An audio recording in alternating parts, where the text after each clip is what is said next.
এখানে প্রশ্ন যেটা দেওয়া আছে যে বেরিয়াম, পটাশিয়াম, জিঙ্ক আর ব্রোমিন, এই চারটা মৌল দেওয়া আছে। এই চারটা মৌলের মধ্যে বলছে যে কোনটার ইলেকট্রোনেগেটিভিটি সবচেয়ে বেশি।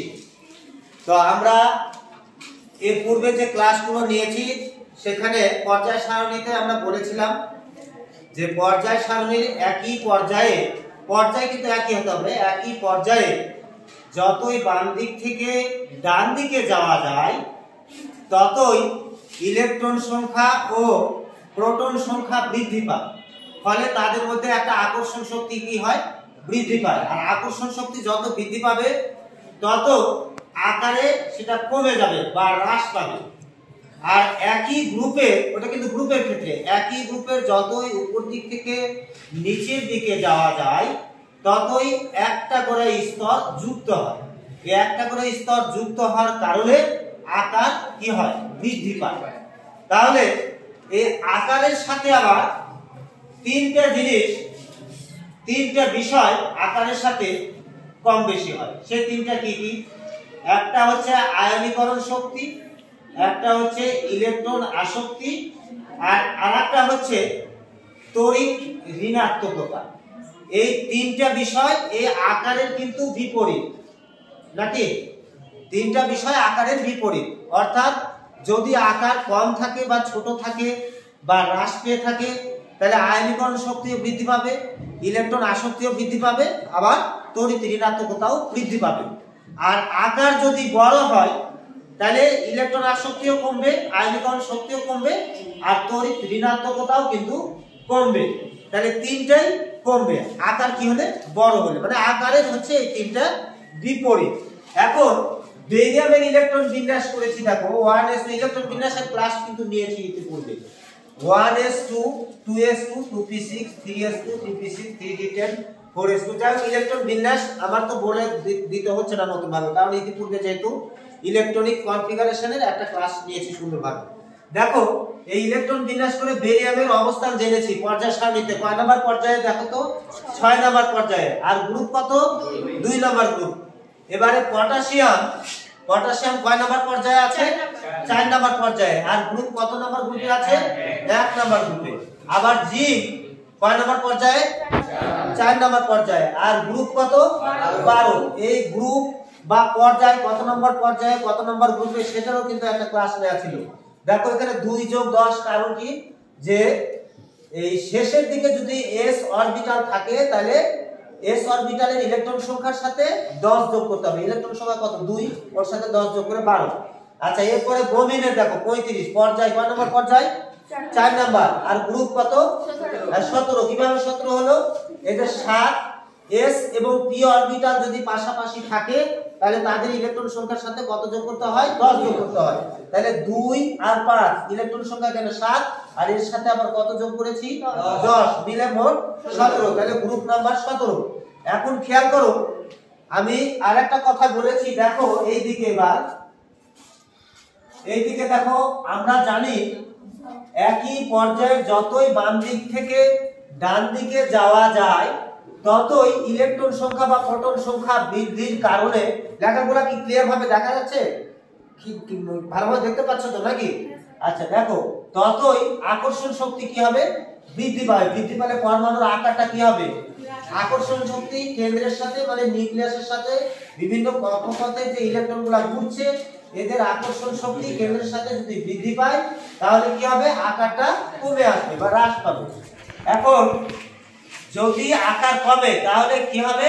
আয়নীকরণ শক্তি, ইলেকট্রন আসক্তি আর তড়িৎ ঋণাত্মকতা, এই তিনটা বা ইলেকট্রোনেগেটিভিটি। তড়িৎ ঋণাত্মকতার ইংরেজি কি?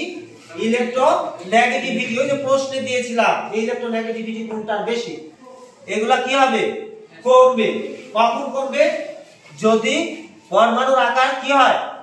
হ্রাস পায়। ও এখানে সরি, দেখো এখানে হ্রাস পাবে না, এখানে কি হবে বলো তো দেখি? পরমাণুর দেখো আকর্ষণ শক্তি বৃদ্ধি পেয়ে পরমাণুর আকার হ্রাস পায়। পরমাণুর আকার যদি কমে যায় তাহলে এই তিনটা আবার কি হবে বলতে পারবে? এই তিনটা কি হবে? বৃদ্ধি পাবে। গুড, বৃদ্ধি পায়। আর একই গ্রুপে যতই উপর দিক থেকে নিচের দিকে যাওয়া যায় ততই একটা করে কি যুক্ত হবে? স্তর যুক্ত হবে, স্তর যুক্ত হয় পরমাণুর আকার ততই কি হবে বাড়বে। দেখো এখানে স্তর কটা, একটা দুইটা তিনটা চারটা, এখানে স্তর কটা 1 2 3 4 5 6, তাহলে এর আকারটা অবশ্যই বড়। এর পারমাণবিক যে ব্যাসার্ধটা, পরমাণুর ব্যাসার্ধটাও কিন্তু বড়। দেখো এটার ব্যাসার্ধ কতটুকু আর এটার ব্যাসার্ধ দেখো কত বড়। তাহলে পরমাণুর আকার ততই কি হবে বৃদ্ধি পাবে। কি কারণে? এই স্তর সংখ্যা যেহেতু বেশি। যখন পরমাণুর আকার বৃদ্ধি পাবে তখন আয়নীকরণ শক্তি, ইলেকট্রন আসক্তি আর তড়িৎ ঋণাত্মকতা, যেটাকে বলবো আমরা কি ইলেকট্রোনেগেটিভিটি, সেটা কি হবে তাহলে কমবে। যতই বড় হবে আকারটা ততই এই তিনটা জিনিস কি হবে, এই তিনটা বিষয় কমবে। আর যদি আকার ছোট হয়, যেমন এখানে বলেছে যে বেরিয়াম, পটাশিয়াম, জিঙ্ক আর ব্রোমিন, চারটা মৌল দিয়েছি বা চারটা পরমাণু দিয়েছি। এই চারটা মৌলের মধ্যে সর্ববামে ও নিচে রয়েছে পটাশিয়াম আর বেরিয়াম। দেখো পটাশিয়াম এখানে দেখো তো, এইখানে দেখো পটাশিয়ামের, এই যে পটাশিয়ামের কয় নম্বর পর্যায়ে, 4 নম্বর পর্যায়ে। আর বেরিয়াম কয় নম্বর পর্যায়ে, 6 নম্বর পর্যায়ে। আর জিঙ্ক কয় নম্বর পর্যায়ে, 4 নম্বর পর্যায়ে। আর ব্রোমিন কয় নম্বর পর্যায়ে, 4 নম্বর পর্যায়ে। এই পর্যায়ের দিক থেকে কিন্তু সব থেকে নিচে কোনটা, বেরিয়াম। বেরিয়াম নিচে না, এজন্য এর স্তর সংখ্যা কি হবে বৃদ্ধি পাবে। দেখো স্তর সংখ্যা বৃদ্ধি পেয়েছে, এর আকারটা কি হয়েছে বড় হয়েছে। আর যেগুলা পর্যায় কম সেগুলোর স্তর সংখ্যা কি কম, ওইজন্য আকার কি একটু ছোট। তারপরে দেখো যত বাম দিকে থেকে ডান দিকে যাবে, তো ডান দিকে গেলে সবচেয়ে ডানের যে গ্রুপ, কয় নম্বর গ্রুপ আছে 17 নম্বর। প্রথমে একটা গ্রুপ থাকে, তারপর 2 নম্বর গ্রুপ, 3 নম্বর গ্রুপ, এই করতে করতে 3 থেকে 12 পর্যন্ত কি অবস্থান্তর মৌল, তারপর 13 নম্বর গ্রুপ, 14 নম্বর, এই করতে করতে লাস্টে 18 নম্বর পর্যন্ত গ্রুপ আছে, তাই না? 18 নম্বর গ্রুপটাকে কি বলবো আমরা, নিষ্ক্রিয় গ্যাসের গ্রুপ, তাই না? আর 17 নম্বর গ্রুপ যেটা, সেটাকে আমরা কি বলবো, সেটা হচ্ছে সামুদ্রিক লবণ, ক্লোরিন, ব্রোমিন, আয়োডিন, অ্যাসিড, ইন্টারনেশন, এগুলো না।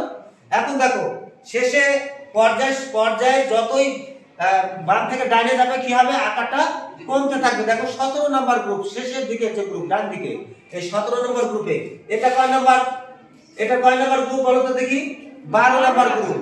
তাহলে 12 নম্বর গ্রুপের চাইতে আরো ডানে কোনটা আছে, ব্রোমিন আছে।